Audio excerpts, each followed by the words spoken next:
Good morning! It's coffee time! Hello, good morning! Happy All Souls Day today, November 2. Coffee time sa oras na 8 o'clock in the morning with matching ibon in here. Macho is in here. Hello. Macho looking on my breakfast. So, meron po ako ditong muron, no? Yan, muron na bigay sa amin kahapon. 1 piece lang, isang piraso. So, itong ikakape natin with pandesal. Yan, pandesal. Pandesal. Tapos, kape. So, sama niya ako guys sa aking pagbukas nitong muron na to. Muron.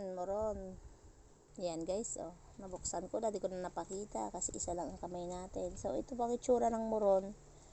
Ang muron po ay gawa sa rice flour at glutinous flour ang ginamit dito.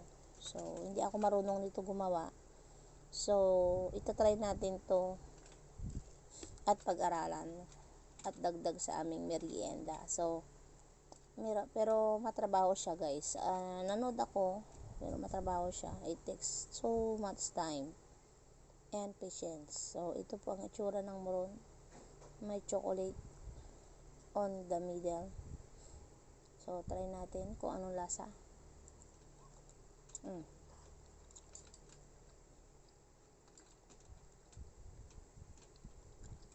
Makunat guys, makunat. Chewy flavor. Sarap. Pero actually guys, ito to lang, di ako mahilig sa kakanin.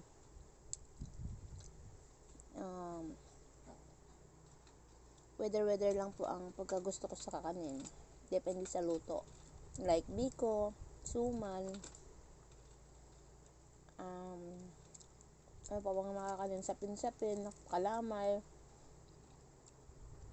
Hindi po ako fan ng mga yan.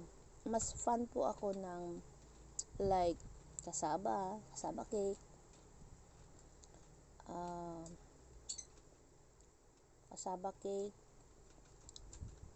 basta wag lang malagkit talaga.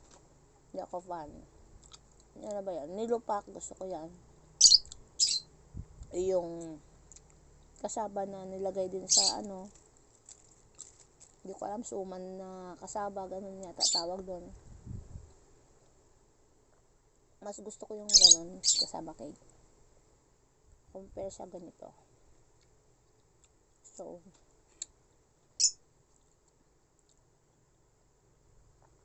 kaya nga isang piraso lang to eh. Dalawa pala to, pinamigay ko yung isa. Pinamigay ko doon sa neighbor ko dito na yuturing ko ng kaibigan at di iba sa akin. So, hati kami ni Kulot, kanya yan. Ako lang din. Ilan lang ang makakain ko dito. Pero masarap siya. Walang duda. Yummy. Salamat siya nagbigay.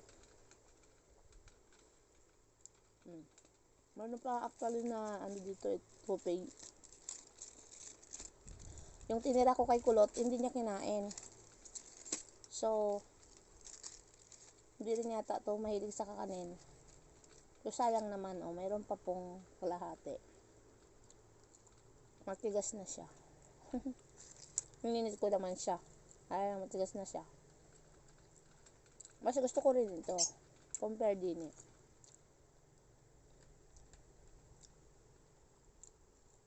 So, mabigat sa tiyan to guys. Kasi rice din siya.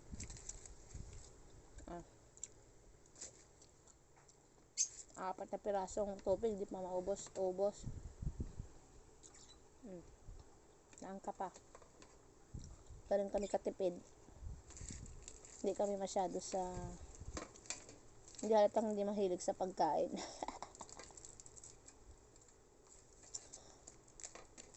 Ayan. Naubusan pa kasi ng gas. So, di kami makaluto ng ulam. So, ito na talaga ang blessing na pwedeng kainin ngayong agahan. So, salamat sa blessing na ito dahil may laman ng sikmura namin ni Kulot. Kasi nga naubusan lang gas, wala pang pambili, super mahal ng gas. So, kung anong ibigay, kainin natin. It's a blessing to them. Nasa katulad namin wala pang pambili ng gas. So, kain tayo guys. Pandesal pa dito, lumamig na, ininit nga, pero lumamig na rin. Ito, mayroon din yung ibon dyan na makulit. Gusto na lumabas. Nagpaparamdam na lumabas. Namaya ka pa lumabas. Wala pa si Kulot nag-jogging. So, enjoy ko muna tong pagkain ko guys. With matching pandesal, moron, and tira pa kahapon, no? Hindi kinain ni Kulot. Akala ko ubos na to eh.